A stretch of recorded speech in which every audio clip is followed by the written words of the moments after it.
Eric from PhoneScoop here with the Samsung FlipShot for Verizon. The FlipShot is a twist and fold type phone, which means that it opens like a standard clamshell, but then the display twists 180 degrees around. In this case, when you twist the display around and fold it back down, it automatically activates the camera. The FlipShot's claim to fame is that it has a 3 megapixel autofocus camera here on the back with a fairly bright flash. We'll come back to the camera in a minute. First, let's take a tour of the phone. On the front is a small color display with touch-sensitive music controls beneath. You can't really see them until you run your finger over them, and then they light up. However, when music is being played back, they're lit up and visible at all times. On the left-hand side is a 2.5mm headset jack.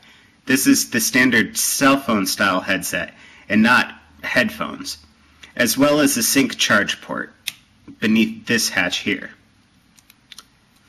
On the other side is the camera shutter button, volume keys that are also used for digital zoom in some cases, and a soft button that's used when taking pictures.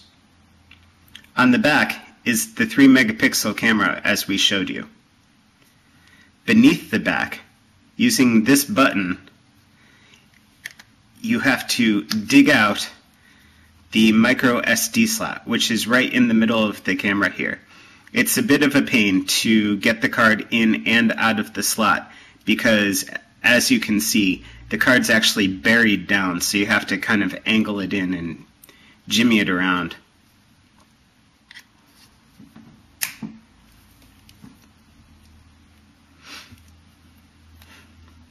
When we open the phone, you can see the QVGA display that's used both as the internal display as well as the camera viewfinder when you have it in flip mode like we showed you before.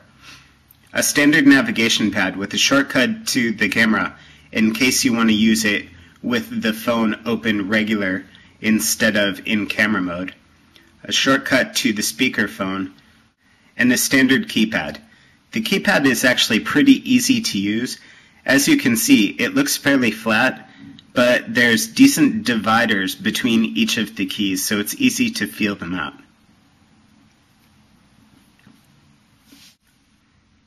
Opening the FlipShot and starting up the camera, including that short wait time for the application to load, takes about 2 seconds, which is pretty fast.